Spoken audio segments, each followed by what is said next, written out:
뭐가 가난해라? 네, 심령, 영이. 뭐 사는 게 가난한 거 아니에요? 예수 믿는 사람 잘 살아야 돼요. 가난하게 살아가는 게 아니라 영이 가난해라. 왜? 가난해야, 비워야 뭘 채우니까. 그렇죠? 그래서 삶에 애통하라는 게 아니고 뭘 애통하라는 거예요? 우리 영혼이 하나님을 모르고 살아서 지옥 가는 것을 애통해라는 거예요. 내가 하나님을 몰라서 내가 천국 못 가는 걸 애통하라 이거예요. 그게 애통이에요. 우리 믿는 사람들 자식 죽는 고통 당하면 안 되지. 밥 못 먹어가지고 굶어가지고 슬퍼가지고 우는 한 거 안 되지. 온유한 자는 복이 있다네. 여기서 온유는 어떤 것일까? 성경에서 대표적으로 온유한 사람이 누가 있었을까요? 예수님께서 스스로 그랬지. 나는 온유하니 내게로 와서 배워라 그랬잖아. 예수님 온유하겠지. 그죠? 나폴레옹이 칼로서 유럽과 아프리카까지 전부 다 점령했거든요. 그러한 다음에 그가 마지막에 됐냐? 세인트 헬레나라고 하는 작은 섬에 유배를 갑니다. 거기 감금을 당해요. 그래서 거기서 쓸쓸하게 외롭게 죽습니다. 그 광활 대륙을 다 정복했던 나폴레옹이 조그마한 섬에 갇혀서 죽습니다. 그리고 한 평도 안 되는 땅에 묻혔겠지. 그런데 이 사람이 마지막에 뭐라는 줄 압니까?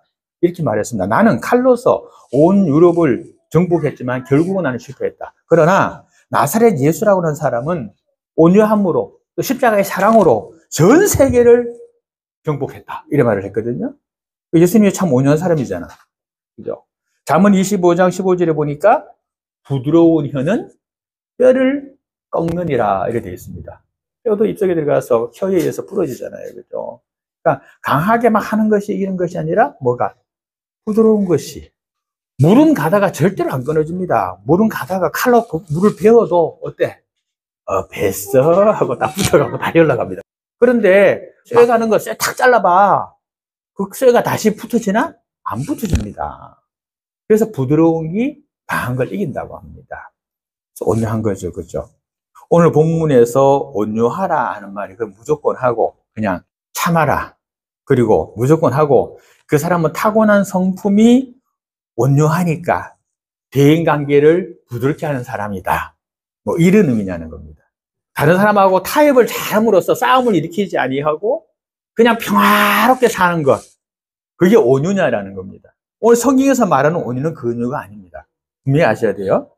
분노할 때는 노할 줄도 알고 분노하지 아니하여야 될 때는 노하는 것을 참을 줄도 알고 자기의 정욕이나 충동에 이끌려서 하지 말고 하나님의 다스림 속에서 억제하고 자기를 다스리는 자를 가리켜서 오늘 본문에서 온유라고 하는 겁니다. 불의를 보고도 참는 것이 온유도 아니에요. 불의를 보면 불의에 대해서 말할 수 있어야 됩니다. 근데 그게 내 생각이 아니라 어떻게 하나님 입장에서 하나님 생각에서 예수님이라면 어떻게 하실까? 이걸 가지고 그리고 하는 것입니다. 내 생각을 하면 그 뭡니까? 거만이고 자만이지요. 그러나 하나님의 뜻 안에서 하나님의 말씀으로 그리고 또 예수라면 어떻게 하실까라는 것에 대해서 하는 것은 그것을 가리켜서 온유다라고 말합니다. 힘이 없어서 당하는 것이 아니라 내가 이기고 칠 수 있지만 하나님 때문에 참아주는 사람. 지혜가 없고 무지해서 속아주는 것이 아니고 뻔히 알면서도 하나님 때문에 속아주는 사람.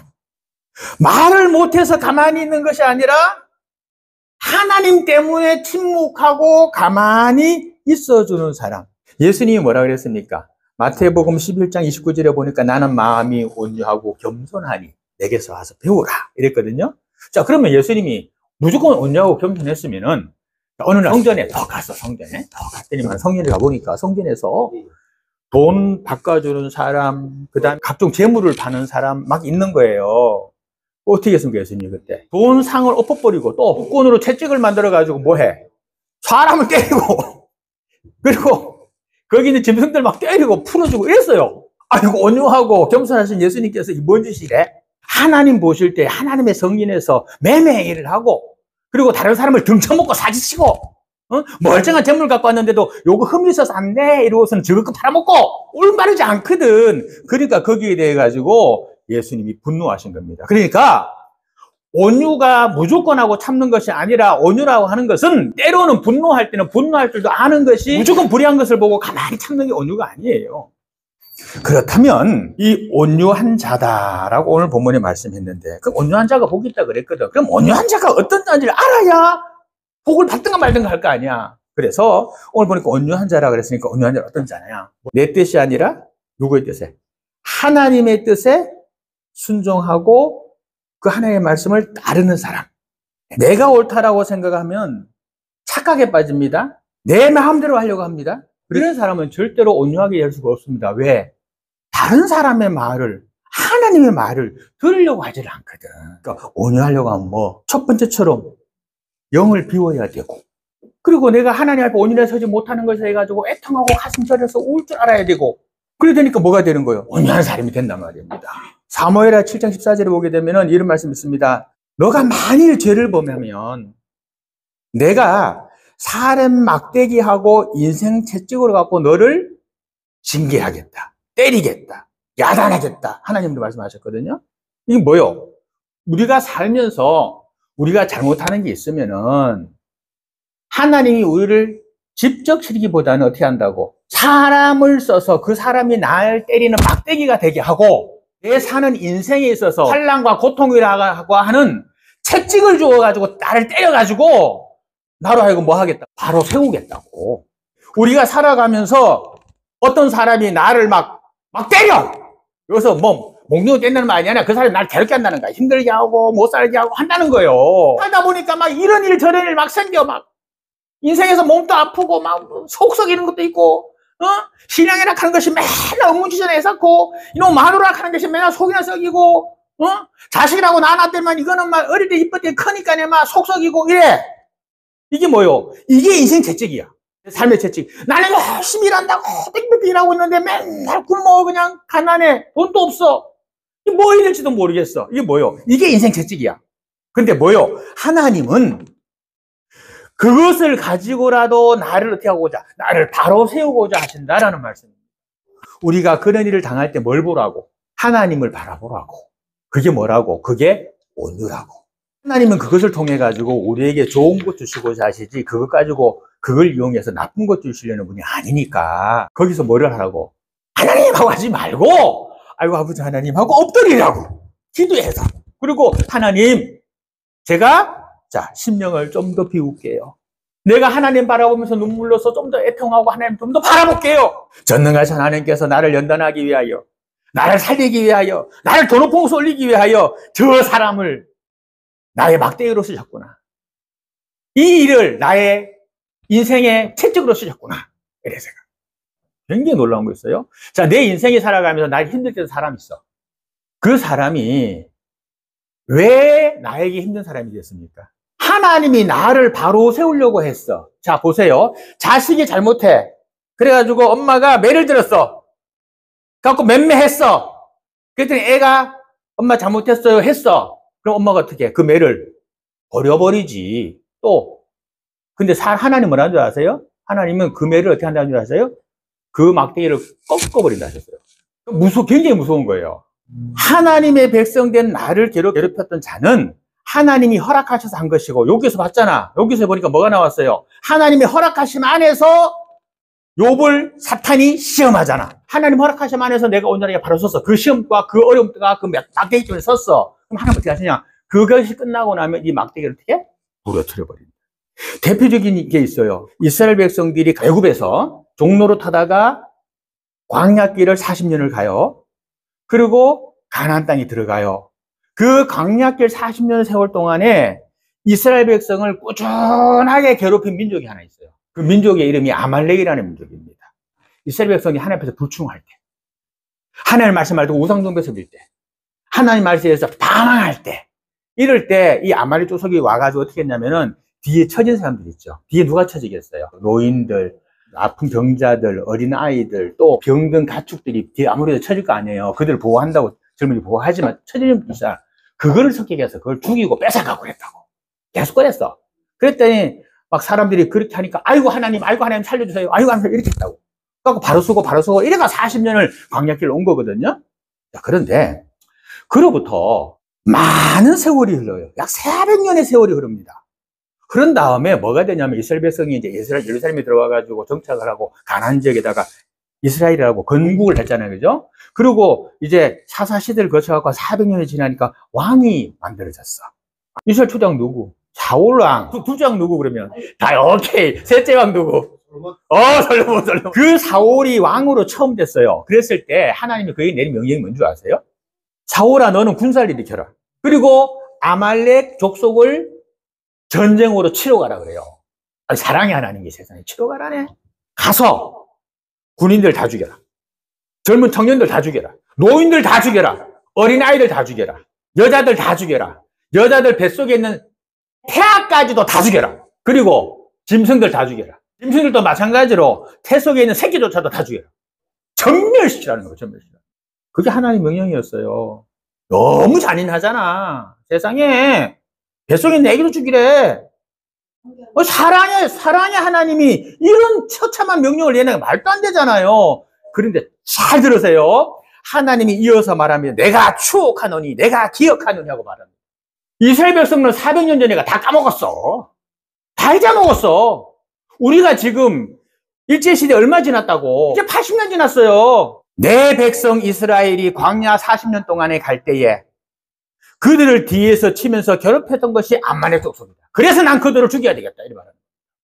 이게 하나님의 법칙입니다. 두려워하지 말 것은 하나님 믿는 여러분들은 하나님이 이와 같이 보호하십니다. 그리고 여러분들을 누가 건드는 자가 있거들랑 하나님이 이렇게 처리하십니다. 이 새끼야, 뭐, 할 필요 없다니까. 내비 둬. 그리고 뭐해? 나만 바로 쓰면 돼. 그럼 누가 책임져? 하나님이 조지는데 어떻게 죽여? 태아까지 다 죽인다니까. 우리가 믿는 하나님은 그런 하나님입니다. 힘없는 하나님도 아니고 약한 하나님도 아니고 내 편 들었다 네 편 들었다 남의 편도 아니고 내가 하나님 앞에 어떻게 서느냐가 중요하지 누가 나를 어떻게 괴롭히냐가 중요한 게 아니라는 겁니다. 내가 하나님과 거리를 멀리할 때 그 틈에 뭐가 들어와? 사탄이 들어오는 거고 내가 하나님과 가까이 하지 않을 때 뭐가 와? 그런 하나님이 나를 바로 서기 위해서 그런 막대기와 채찍을 사용한다는 겁니다. 그리고 난 다음에 나를 세웠던 그거는 어떻게? 풀리는 거죠. 가룟 유다가 누굴까? 예수님을 은이심장에 판 사람 12제자 중에 하나. 예수님을 은이심장에 판으로써 예수님이 구원 십자가의 사역을 완성하는 데 1등이야. 최고의 공신이야. 맞잖아. 그 사람 아니었으면 예수를 팔 사람이 없어. 그러니까 그 사람이 예수를 파는 바람에 예수님 십자가 달 돌아가셨고 예수님 달려 돌아가심으로 우리가 나음을 입었어. 그가 예수를 팔고 난 다음에 왜 됐어요? 파는 데까지가 자기 일이었어. 막대기였어. 그리고 하나님 어떻게 했을까? 꺾었지. 어떻게 꺾었어? 쥐가 나가가지고 목맸잖아. 왜 준 줄 아세요? 목맸는데 줄이 끊어졌던가 나무가 부러졌던가 떨어졌어 벼랑으로. 거기는 광야지대란 말이에요. 밑에 떨어지면 뭐야? 바위가 삐죽삐죽하고 막 바위통이란 말이야. 그거 떨어졌는데 해필 뭐 있던지 알아도 그냥 머리가 그냥 바위통에 박아서 바로 죽었을 건데 떨어졌는데 삐죽한 바위 위에 배가 떨어졌네. 그거 창자가 놀아나왔네. 빨리 죽지도 않잖아 그러면. 창자 보면서 창자 막 집어넣으려고 할 거 아니야? 그러면서 죽었어요, 그 땡 밑에. 하나님의 벌은 이러합니다. 저주는 이러하고. 하나님 벗어나면 안 된다는 말이 그 말이에요. 대신 하나님 안에 있으면 어떻게 돼? 그렇게까지 책임져 주시고, 보호해 주시고, 갚아주시는. 이게 온유한 사람인데, 이 온유한 사람은 어떻게 해야 돼? 지금 나의 환경에 감사하고, 지금 나의 상황 상황에 감사하고, 그리고 뭘? 하나님을 배반치 아니하고, 하나님께 좀 더 가까이 나아가고, 그죠? 그것이 필요하다는 겁니다. 요셉 보세요. 귀한 집 막내 아들로 자라가지고, 바로 밑에 뭐 베냐민이 있었지만 어쨌거나 막내 아들이지. 자라가지고, 귀하게 자랐잖아. 똥옷 입고 좋은 옷 입는다고 형들이 팔았네. 그래가지고 노예가 됐네. 하나님 앞에 원망 안 하잖아. 총리가 돼갖고, 온 민족을 살리잖아요. 이집트뿐만 아니라 자기 민족 다 살리잖아.